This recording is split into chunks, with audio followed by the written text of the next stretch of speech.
Bismillahirrahmanirrahim. Assalamualaikum warahmatullahi wabarakatuh.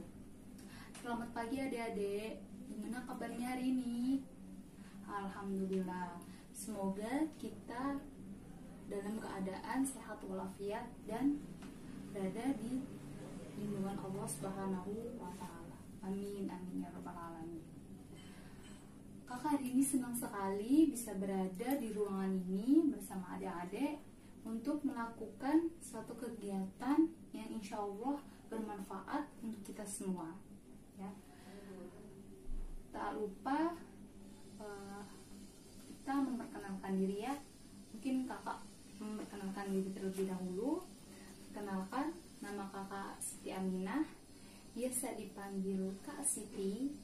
Kakak berasal dari Bumiayu Brebes, Jawa Tengah. Dan kakak adalah salah satu mahasiswi di Universitas Indraparasta PGRI Jakarta dengan Fakultas Bimbingan dan Konseling. Di sini kita akan melakukan suatu kegiatan bimbingan konseling tentang layanan informasi. Sebelumnya kakak akan menjelaskan tentang apa sih tujuan dari layanan informasi. Tujuan dari layanan informasi ini untuk membekali individu dengan berbagai pengetahuan dan pemahaman tentang berbagai hal, misalnya tentang budaya, tentang agama, tentang pendidikan, tentang masyarakat, dan tentang lingkungan di sekitarnya, sehingga dia bisa memperoleh pengetahuan ya. Dan selanjutnya itu apa sih pengertian sendiri dari layanan informasi? Pengertian itu sendiri dari layanan informasi yaitu layanan bimbingan konseling yang kemungkinan atau yang diberikan kepada peserta didik supaya mereka dapat menerima dan memahami berbagai informasi pendidikan yang mereka butuhkan. Atau bisa disebut juga dengan layanan informasi adalah layanan yang diberikan oleh guru BK kepada peserta didik supaya bisa membantu peserta didik untuk memperoleh informasi yang mereka butuhkan. Nah, kakak di sini akan melakukan suatu kegiatan layanan bimbingan konseling dengan layanan informasi dengan topik menjalankan protokol kesehatan di masa pandemi. Ya, di sini kita semua sudah tahu bahwa sekarang Indonesia dan dunia sedang dilanda oleh virus corona. Ya, maka dari itu kita semua harus menjaga kesehatan dan imun kita. Di sini kakak akan memberikan contoh, misalnya seperti ini.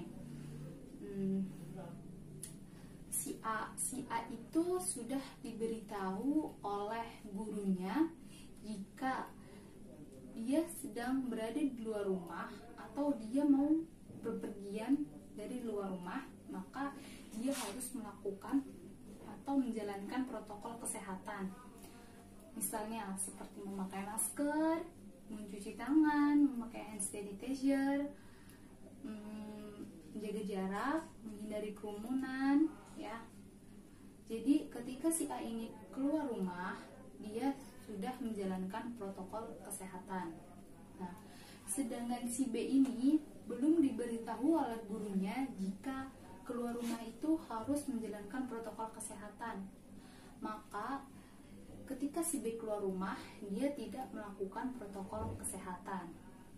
Ya, kenapa sih kita penting banget gitu harus menjalankan protokol kesehatan? Iya, itu harus dan penting sekali. Kenapa? Karena ketika kita berpergian keluar rumah, kita tidak tahu di luar sana siapa saja yang sudah terpapar virus corona. Maka kita harus menjaga-jaga diri nih, gitu kan ya. Contohnya juga seperti ini. Tadi si A keluar rumah sudah menjalankan protokol kesehatan, bertemu di luar rumah dengan si C, dan si C ini ternyata dia positif virus corona ya, tetapi si C ini belum memeriksakan diri ke rumah sakit terdekat. Bertemu tuh si A dan si C. Si C kan terkena virus corona, sedangkan si A ini sehat walafiat, tapi si A menjalankan protokol kesehatan dengan menjaga jarak, memakai masker, sehingga dia itu berdampak kecil terkena virus corona. Tetapi lain hal lagi dengan si B. Si B keluar rumah tidak menjalankan protokol kesehatan, dan dia bertemu dengan si C yang juga tidak menjalankan protokol kesehatan. Maka di sini kemungkinan besar si B akan positif virus corona karena bisa tertular dari si C karena si B itu tidak melakukan ya atau menjalankan protokol kesehatan dengan memakai masker dan menjaga jarak. Nah, lain hal lagi jika si C-nya ini menjalankan protokol kesehatan ya dengan memakai masker, menjaga jarak gitu ya, maka si A itu kemungkinan kecil atau tidak akan terkena virus corona. Dan jika si C ini positif virus corona tetapi dia yang memakai masker dan menjalankan protokol kesehatan bertemu dengan si B yang tadi belum mematuhi protokol kesehatan, maka kemungkinan besar si B ini tidak terpapar virus corona ya. Kenapa sih kita harus menjalankan menjalankan protokol kesehatan ini? Karena kita sebagai yang sehat gitu ya, kan tidak tahu gitu kan siapa saja yang sudah terkena gitu kan, siapa saja yang sudah positif, kita kan belum tahu. Maka dari itu kita harus menjaga kesehatan kita dan kesehatan orang lain. Misalnya kita habis keluar rumah nih, kita telah bertemu dengan orang yang positif corona ya, tapi kita nggak tahu gitu ya, kita belum tahu kalau dia terkena virus corona. Kita pulang di situ ada keluarga kita, orang tua kita yang udah lansia, di situ ada adik-adik kita yang masih balita, dan di situ ada keluarga kita yang sudah sakit, dan kita pulang, kita tidak menjalankan protokol kesehatan dan kita membawa virus, maka yang terkena itu orang-orang yang lansia, balita, dan yang sedang sakit, sedangkan kita yang merasa sehat ini tidak gitu ya. Makanya kita harus menjaga kesehatan kita dan menjaga kesehatan keluarga kita. Jangan lupa mengikuti protokol kesehatan. Selanjutnya, sebelum kita melakukan kegiatan bimbingan konseling ini, kakak mempunyai 4 asas yang harus adik-adik patuhi dan yang harus kita lakukan dalam kegiatan ini. Yang pertama itu adalah asas kegiatan ya. Asas kegiatan yaitu dimana ketika kakak setelah menyampaikan materi, adik-adik di sini harus mengikuti kegiatan ini dengan baik, dan misalnya banyak bertanya, banyak memberi saran atau pendapat ya. Yang kedua ini asas keterbukaan, yaitu dimana kita harus saling menerima saran dan kritik dari orang lain atau saling menghormati satu sama lain. Nah, yang ketiga itu adalah asas kenormatifan, yaitu dimana kita dalam melakukan kegiatan bimbingan konseling hari ini, kita tidak boleh ya menyinggung agama atau budaya orang lain ya. Yang terakhir itu adalah asas kerahasiaan, yaitu dimana ketika dalam suatu proses kegiatan bimbingan konseling ini ada suatu hal yang harus dirahasiakan, maka kita harus rahasiakan ya.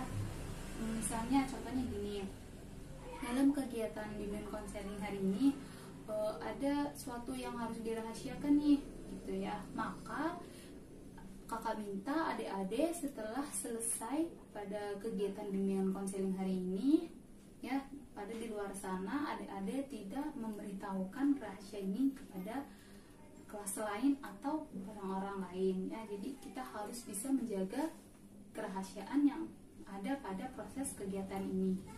Lain hal bukan kerahasiaan tentang ini loh protokol kesehatan tuh manfaatnya gini, itu tidak ya, bukan yang seperti itu, yang misalnya yang harus benar-benar dirahasiakan dan orang lain itu tidak boleh tahu. Nah, selanjutnya itu kakak ada aturan-aturan, ya, atau tata cara kita melakukan kegiatan bimbingan konseling hari ini. Yang pertama itu, ya, saat kakak memberikan materi, adik-adik di sini harus mendengarkan, ya, mendengarkan, ya. Jika tidak adik-adik ini jika tidak ada yang adik-adik pahami, maka adik-adik bisa mengacungkan tangan untuk bertanya, ya. Selanjutnya, setelah kakak memberikan materi, kakak meminta adik-adik membuat kelompok, maksimal 4 kelompok aja, ya. Nah, setelah itu kalian mendiskusikan materi yang sudah kakak berikan tadi, yaitu mengenai menjalankan protokol kesehatan di masa pandemi. Setelah kalian membentuk kelompok, kalian mendiskusikan materinya, dan kakak minta salah satu dari anggota kelompok atau perwakilan kelompok maju ke depan untuk mempresentasikan hasil diskusi kalian kepada teman-teman, ya, secara bergantian 4 kelompok tersebut. Selanjutnya itu sesi tanya jawab, ya, di mana setiap anggota kelompok itu memberikan pertanyaan kepada kelompok lain, dan kelompok yang sedang presentasi itu menjawab pertanyaan dari kelompok yang bertanya. Paham? Alhamdulillah. Insya Allah kita bisa melakukan kegiatan ini dengan baik, dengan lancar. Sebelum kita melakukan kegiatan bimbingan konseling ini, alangkah lebih baiknya kita berdoa supaya kegiatan bimbingan konseling ini pada hari ini bisa berjalan lancar. Amin. Berdoa dimulai menurut kepercayaan masing-masing.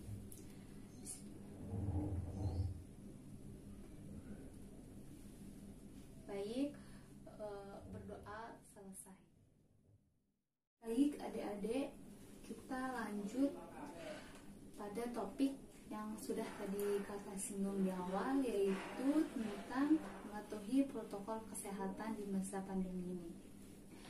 Dan kita semua sudah tahu bahwa di Indonesia ini semakin hari semakin tinggi tingkat angka yang terkena virus corona, ya.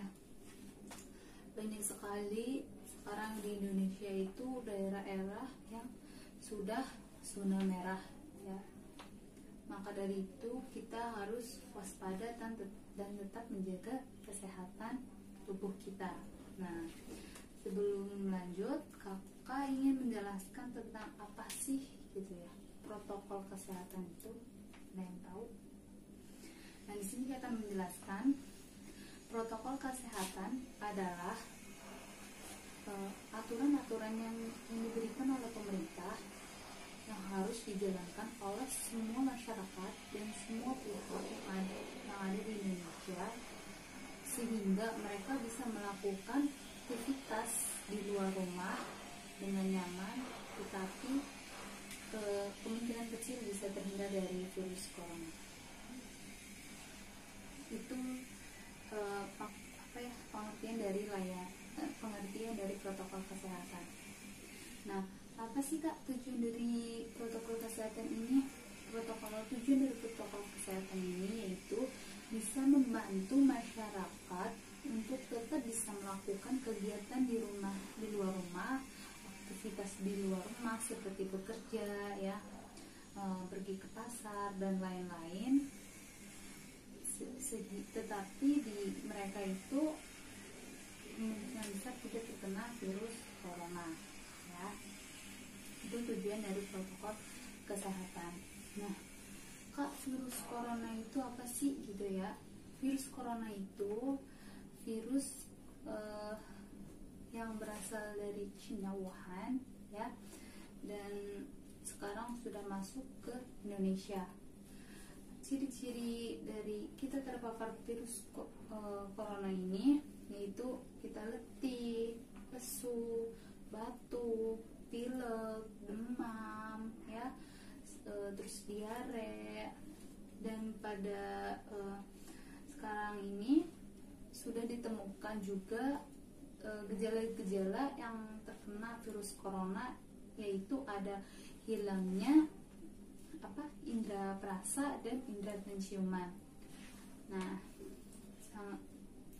gejala-gejala tersebut kayaknya sudah awam gitu ya, sudah sering kita alami itu, sehingga kita harus tetap waspada, ya. Virus corona ini menyerang pernapasan manusia. Jadi ketika seseorang terkena virus corona ini, virus corona langsung menyerang pernapasan kita, sehingga kita akan sesak nafas, ya, dan lain-lain. Nah, selanjutnya apa saja sih gitu ya hal-hal yang harus kita lakukan supaya terhindar dari virus corona. Yang pertama itu kita harus menjalankan protokol kesehatan. Pertama, saat kita di luar rumah, seperti kita harus memakai masker, ya, tidak harus masker medis, masker kain juga boleh, yang penting tebal, ya, yang 3 lapis.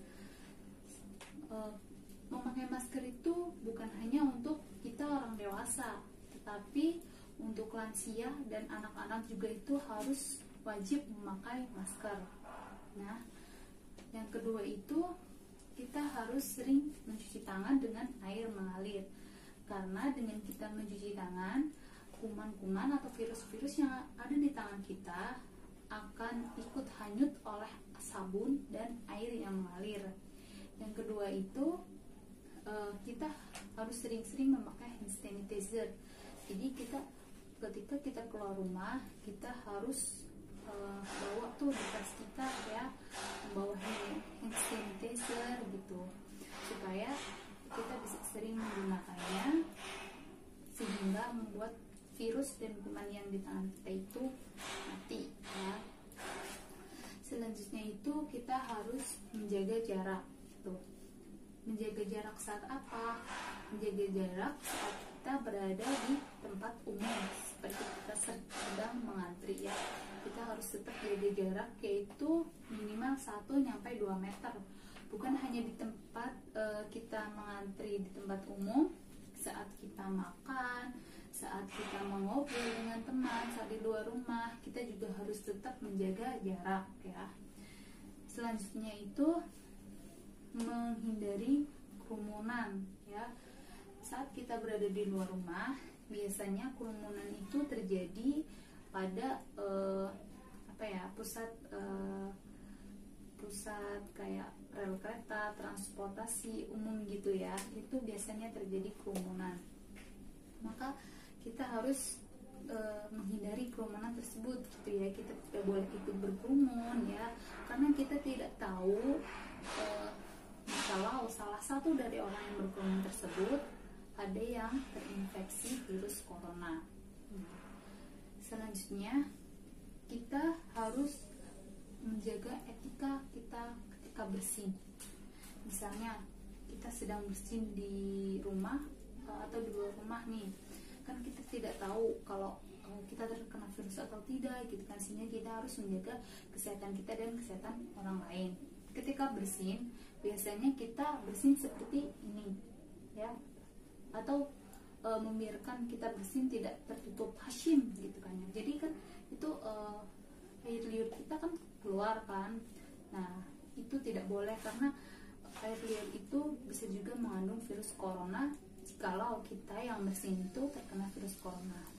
Maka langkah lebih baiknya ketika kita bersin, kita menutup mulut kita dengan siku seperti ini, gitu, sehingga percikan-percikan itu tidak keluar dan tidak dikenai orang lain. Nah, selanjutnya itu saat kita berada di angkutan umum, kita juga harus jaga jarak ya. Usahakan tidak usah mengobrol satu sama lain jikalau tidak memakai masker, karena percikan-percikan air liur yang kita ngomong ya bisa keluar juga, dan kita kan tidak tahu kalau kita terkena atau tidak. Maka untuk menghindarinya, kita alangkah lebih baiknya kita tidak usah mengobrol terlebih dahulu. Nah, selanjutnya itu menjaga kesehatan tubuh kita gitu ya, menjaga imunitas kita gitu. Kita harus rajin-rajin mengkonsumsi, memakan makanan yang sehat ya, sehingga tubuh kita itu kebal ya, dan sehat. Selanjutnya itu yang tadi yang ada di luar. Sekarang gimana sih kita menjaga protokol ini di dalam rumah ya? Maka di dalam rumah itu berarti kita setelah kita keluar rumah ya, setelah kita berpergian dari luar rumah dan kita masuk, maka sebelum kita masuk kita tuh harus mencuci tangan terlebih dahulu sebelum kita masuk rumah ya, supaya virus dan kuman yang ada di tangan kita itu hilang dan mengalir dengan air dan sabun ya. Selanjutnya itu setelah kita pulang, kita tidak usah tuh bersalinan dengan orang-orang di rumah ya, atau kita berpelukan dengan orang-orang yang di rumah, itu tidak usah. Alangkah lebih baiknya kita mandi terlebih dahulu dan mengganti pakaian kita, karena kita tidak tahu ya di pakaian ini yang tadi kita keluar apakah ada virus yang menempel atau tidak. Maka langkah lebih baiknya kita mandi terlebih dahulu dan mengganti pakaian kita. Itu protokol kesehatan yang ada di rumah. Tidak lupa kita harus menjaga pola hidup bersih dan sehat saat kita berada di rumah ya. Sering-sering kita bersih-bersih rumah ya, sehingga supaya tidak ada bakteri atau virus yang berada di dalam rumah. Selanjutnya, ketika ada orang yang sakit yang sakit di rumah gitu ya, maka kita harus menghubungi layanan kesehatan, yaitu misalnya rumah sakit, klinik atau dokter terdekat, sehingga kita mendapatkan pelayanan awal supaya terdeteksi gitu virus corona atau tidak. Nah, selanjutnya tidak hanya kita melakukan protokol kesehatan di luar rumah dan di dalam rumah, saat kita berada di luar rumah atau tempat umum juga kita harus melakukan protokol kesehatan. Misalnya saat kita berada di lingkungan banyak orang gitu, kayak di masjid atau berada di lingkungan ibadah ya, terus ada di restoran, ada di hotel, ada di tempat wisata ya, ada di terminal atau transportasi umum ya. Maka di situ kita harus menjalankan protokol kesehatan tersebut ya. Biasanya yang mempunyai layanan umum tersebut seperti transportasi umum, di tempat-tempat wisata gitu kan, di tempat agama ya, dan lain-lain, biasanya situ mereka juga melakukan protokol kesehatan.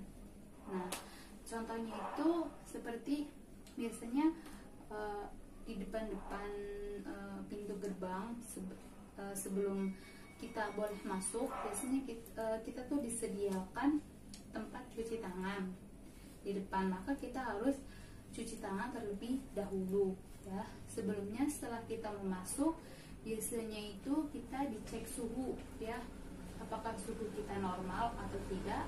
biasanya suhu normal itu nyampe 36 derajat atau 37 derajat. Ketika suhu kita sudah di atas 38-39 derajat, maka biasanya kita tidak boleh masuk dan kita diharuskan untuk memeriksakan diri ke rumah sakit. Selanjutnya, setelah kita masuk, biasanya di situ tuh banyak tempat-tempat untuk menjaga jarak ya. Di situ biasanya disediakan kursi yang untuk tempat jaga jarak. Jadi bukan hanya kita yang menjalankan protokol kesehatan, tetapi semuanya kita harus tetap menjaga protokol kesehatan ya. Nah, Kak, gimana sih gitu ya kita bisa tahu kita terpapar virus corona atau tidak gitu ya? Nah, Kakak di sini akan menjelaskan. Di sini tuh ada 3 tes ya yang sudah dilakukan di Indonesia jikalau mau mengetes apakah kita terpapar virus corona atau tidak. Yang pertama itu tes rapid test ya. Biasanya ini tuh tes ini tuh cepat ya, cepat dalam hal itu cepat membuktikan gitu kan apakah kita terkena virus corona atau tidak, dan biayanya itu lumayan terjangkau ya.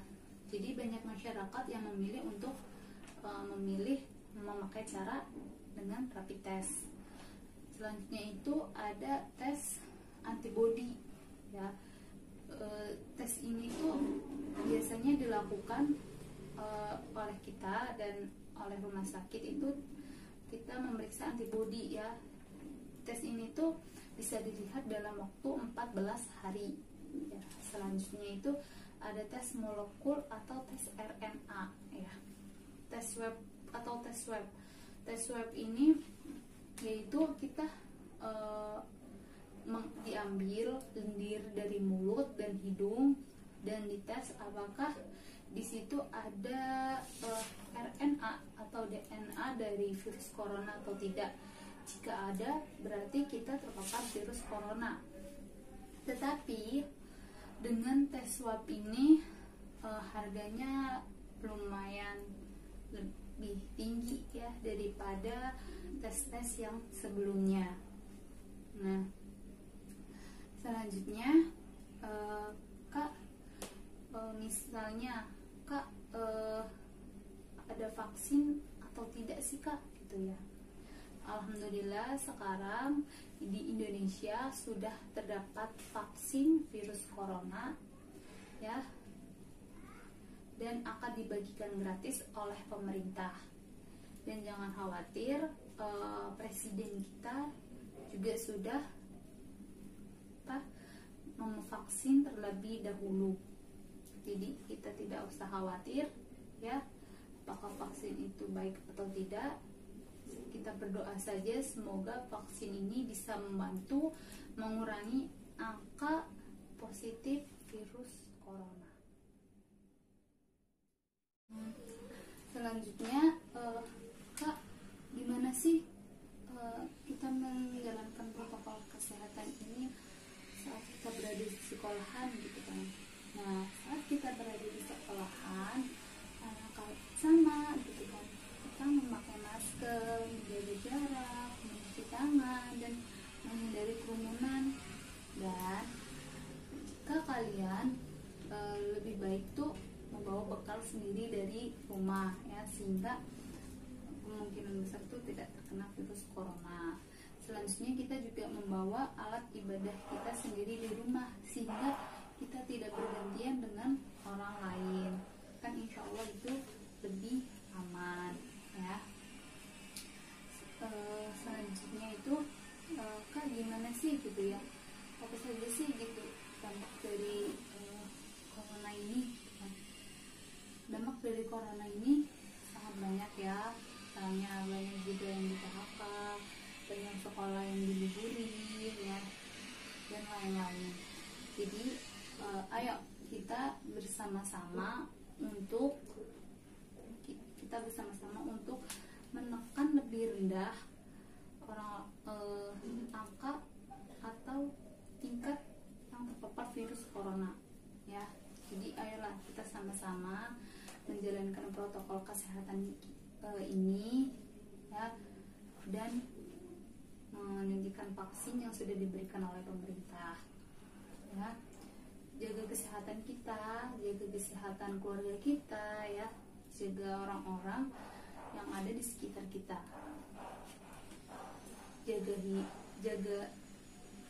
jaga protokol ya, selalu memakai masker, selalu mencuci tangan, selalu menjaga jarak, dan selalu menghindar dari kerumunan. Insya Allah kita akan dijauhkan dari virus corona. Amin ya. Nah,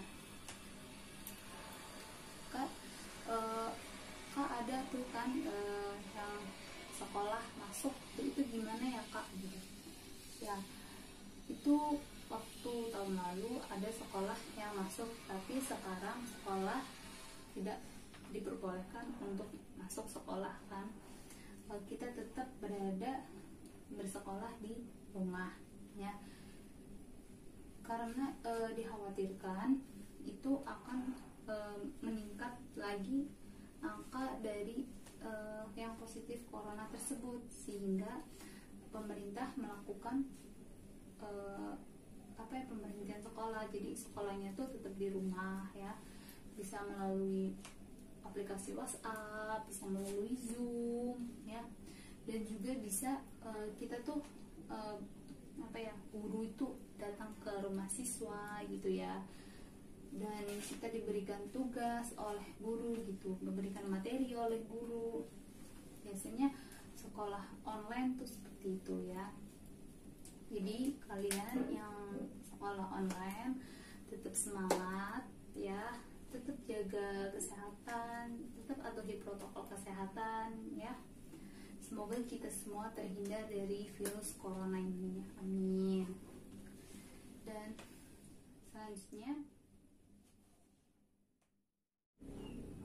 selanjutnya kak, bagaimana jika salah satu anggota dari keluarga kita itu terpapar virus corona gitu kan?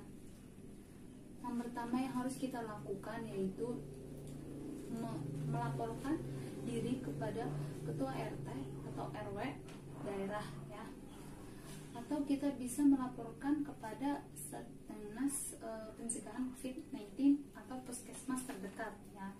Selanjutnya kita melakukan isolasi mandiri selama 14 hari di rumah. Jika salah satu dari kita saat isolasi mandiri di rumah mengalami gejala-gejala COVID-19 ini seperti demam, pilek, batuk, mual, diare, maka kita harus cepat-cepat menghubungi Satgas pencegahan COVID-19 ini untuk ditangani lebih lanjut ya. Selanjutnya itu kita saat isolasi mandiri di rumah, kita harus tetap menjaga jarak satu dengan yang lain dalam rumah ya. Selanjutnya kita harus memisahkan antara alat makan, alat mandi, dan kebutuhan yang lainnya dengan anggota keluarga. Nah, kita juga berada di ruangan sendiri-sendiri ya, bukan kita berada di ruang keluarga bareng-bareng gitu. Tidak, kita berada di ruangan sendiri-sendiri saat isolasi mandiri di rumah. Selanjutnya kita menyiapkan obat-obatan selama 2 minggu atau 14 hari untuk kita saat isolasi mandiri di rumah. Bukan hanya obat-obatan, kita harus menyediakan juga makanan untuk persediaan dalam waktu 14 hari untuk melakukan isolasi mandiri tersebut.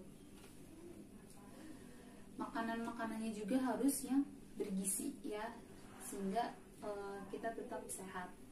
Nah, Kak, bagaimana jika yang terkena itu tetangga kita gitu kan? Tadi kan yang terkena tuh di keluarga kita. Nah, gimana sekarang kalau yang terkena itu adalah tetangga kita? Apa yang harus kita lakukan gitu kan? Gini, yang kita harus lakukan itu yang pertama, jangan panik ya. kita harus tetap tenang, dan segera mungkin kita juga harus melaporkan kepada ketua RT atau RW, atau bisa juga Satgas penanganan COVID-19 dan puskesmas terdekat ya. Jika tetangga kita tersebut memilih untuk isolasi mandiri di rumah, maka kita bantu mereka untuk isolasi mandiri di rumah. Misalnya dengan kita memberikan atau menyiapkan makanan atau kebutuhan sehari-hari mereka, kayak makanan, obat-obatan ya. Bukan kita interaksi langsung gitu ya, misalnya kayak kita taruh tuh makanan di depan pintu rumah mereka atau gerbang rumah mereka, dan kita bisa telepon, ada makanan di depan rumah bisa diambil kan, bisa seperti itu ya. Kita saling menyupport atau menyemangati satu sama lain ya, sehingga yang terkena virus ini, yang positif ini bisa lebih tenang untuk menjalankan isolasi mandiri di rumah. Selanjutnya kita tetap harus menjalankan protokol kesehatan dengan memakai masker, mencuci tangan, menjaga jarak, dan jangan ada kerumunan pada lingkungan yang salah satunya sudah terkena virus corona. Selanjutnya kita melakukan penyemprotan desinfektan, yaitu untuk menetralkan atau menghilangkan virus-virus yang berada di lingkungan kita. Kan kita tidak tahu tuh yang positif virus corona itu sudah kemana aja, sudah apa aja, memegang apa aja. Nah, alangkah lebih baiknya kita menyemprotkan desinfektan di lingkungan yang sudah terkena virus corona tersebut. Dan baik adik-adik, begitu mengenai materi tentang protokol kesehatan di masa pandemi ini ya. Jadi simpulannya yaitu ketika kita berada di luar rumah, kita harus menaati protokol kesehatan ya, seperti memakai masker, memakai hand sanitizer, mencuci tangan, menjaga jarak, dan menghindari kerumunan ya. Selanjutnya ada berbagai macam ciri-ciri bila kita terkena virus corona. Yang pertama itu seperti batuk, pilek, ya, demam, diare, mual, hilangnya indera pencium, perasa dan pencium ya. Nah, itu beberapa ciri-ciri dari virus corona ya. Selanjutnya itu kita tuh harus menaati peraturan kesehatan ini atau protokol kesehatan ini, yaitu bisa dilakukan di saat kita berada di luar rumah, seperti kita di mall, kita di tempat wisata, kita di tempat keagamaan, kita berada di tempat umum seperti transportasi umum dan lain-lain ya. Terus apa saja sih gitu kan yang harus kita lakukan ketika ada anggota keluarga kita yang terkena virus corona ya.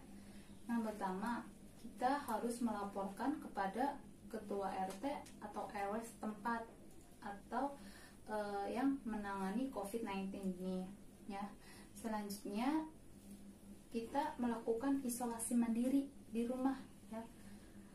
Jangan lupa saat kita melakukan isolasi mandiri di rumah, kita harus tetap melakukan protokol kesehatan di dalam rumah kepada keluarga kita, tetap memakai masker, tetap menjaga jarak, dan tidak boleh berkerumunan ya. Kita juga harus memisahkan ya, kayak seperti memisahkan persiapan makanan ya, kayak alat-alat makan, alat-alat mandi, dan lain-lain. Saat kita isolasi mandiri, kita juga bukan bersama-sama gitu ya di dalam kayak seperti ruang keluarga, itu tidak. saat kita isolasi mandiri, kita harus kita harus berada di ruangan kita sendiri ya. Selanjutnya bagaimana ketika tetangga kita yang terkena virus corona ini ya. Ketika tetangga kita yang terkena virus corona ini, kita harus segera melaporkan kepada ketua RT atau RW setempat ya, bahwa salah satu dari tetangga kita itu ada yang terkena virus corona ini ya. Selanjutnya itu kita harus tetap melakukan protokol kesehatan ini dengan memakai masker ya, menjaga jarak, jangan membuat kerumunan juga ya. Selanjutnya kita harus menyupport mereka yang sedang isolasi mandiri di rumah, yaitu dengan melakukan ikut membantu memenuhi kebutuhan logistik mereka, seperti membantu memenuhi kebutuhan pangan, obat-obatan dan lain-lain, sehingga yang terkena virus corona ini tuh bisa lebih semangat untuk bisa sembuh ya. Dalam isolasi mandiri ini yaitu selama 14 hari ya. Jika dalam 14 hari ini kita tidak merasakan gejala-gejala seperti demam, diare, batuk, pilek ya, sesak nafas, hilangnya indera perasa dan pencium, dan menurut penanganan COVID-19 ini kita sudah sembuh, maka kita sudah selesai dari isolasi mandiri. Tetapi tetap jangan lupa untuk tetap menjalankan protokol kesehatan. Namun jika dalam kita melakukan isolasi mandiri ini kita mengalami gejala-gejala seperti batuk, pilek, diare, mual ya, sesak nafas, hilangnya indera penciuman dan perasa ya, maka kita segera melaporkan diri kepada yang menangani COVID-19 ini ya, sehingga kita bisa dibawa dan ditangani oleh mereka agar penanganannya itu tepat gitu ya. Dan selanjutnya saat tetangga kita yang terkena virus ini, maka kita sebagai tetangganya harus melakukan penyemprotan disinfektan, yaitu bertujuan untuk menetralkan atau menghilangkan virus corona ini di sekitar lingkungan ya. Kan kita tidak tahu yang terkena virus corona ini sudah kemana saja, sudah memegang apa saja di lingkungan sekitar. Maka langkah lebih baiknya untuk menghindari virus corona ini, kita menyemprotkan disinfektan ke seluruh lingkungan. Dan bagaimana sih kita menjalankan protokol ini gitu kan, yaitu dengan kita harus tetap melakukan protokol ini dan mematuhi peraturan dari pemerintah. Dan gimana sih Kak gitu kan, etika kita juga berada di luar rumah atau kita sedang berada di lingkungan umum, yaitu tetap kita melakukan protokol kesehatan dengan memakai masker, mencuci tangan, menjaga jarak ya, menghindari kerumunan. Dan ketika kita sedang bersin ya, alangkah lebih baiknya kita menutup dengan siku ya. Selanjutnya juga ketika kita sedang bertemu dengan orang lain, alangkah lebih baiknya kita tidak berjabat tangan seperti ini, tapi cukup dengan kayak gini ya, supaya kontak fisik kita itu minimal gitu ya, sedikit gitu, sehingga kemungkinan untuk terkena virus corona ini sangat kecil gitu.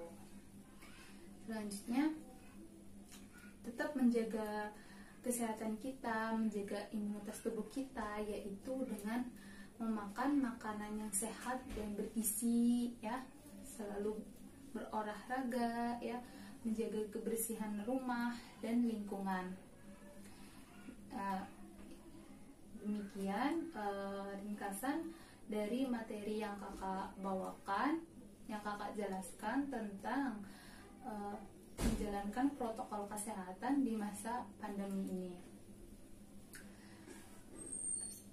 Kesimpulannya yaitu kita harus tetap melakukan dan menjalankan protokol kesehatan ini supaya kita juga membantu mengurangi angka dari terkena virus corona ini sangat rendah ya, sehingga kita akan minimalis yang terkena ini. Jangan lupa memakai masker, menjaga jarak, mencuci tangan, dan menghindari kerumunan. Tidak lupa juga menjaga kesehatan tubuh kita, memakan makanan yang bergizi, dan rajin berolahraga. Nah, mungkin itu saja materi dari kakak ya mengenai menjalankan protokol kesehatan di masa pandemi ini. Selanjutnya kakak minta tadi yang pembagian kelompok untuk mendiskusikan materi yang kakak berikan tadi ya, dan lalu presentasikan di depan kepada teman-teman adik-adik ya. Selanjutnya itu tentang setelah kalian mendiskusikan dan mempresentasikan ke depan, sesi selanjutnya yaitu sesi tanya jawab. Silakan untuk membentuk kelompok dan mendiskusikan. Baik adik-adik, alhamdulillah ya, diskusi kali ini alhamdulillah berjalan dengan lancar ya, tidak ada halangan dan tidak ada hambatan. Untuk pemahaman adik-adik juga alhamdulillah sudah cukup paham tentang materi yang tadi kakak berikan ya. Untuk pertanyaan dan jawabannya juga alhamdulillah cukup bagus. Berarti adik-adik di sini sudah paham tentang menjalankan protokol kesehatan di masa pandemi ini. Cukup sekian kegiatan bimbingan konseling hari ini. Insya Allah lain waktu kita bisa bertemu kembali dan melakukan bimbingan konseling lagi. Terima kasih adik-adik atas waktunya bisa menerima kakak di sini dan mendengarkan materi dari kakak. Sebelum penutupan, mari kita baca doa terlebih dahulu. Alhamdulillah. Bismillah. Terima kasih adik-adik. Cukup sekian dari kakak. Wassalamualaikum warahmatullahi wabarakatuh.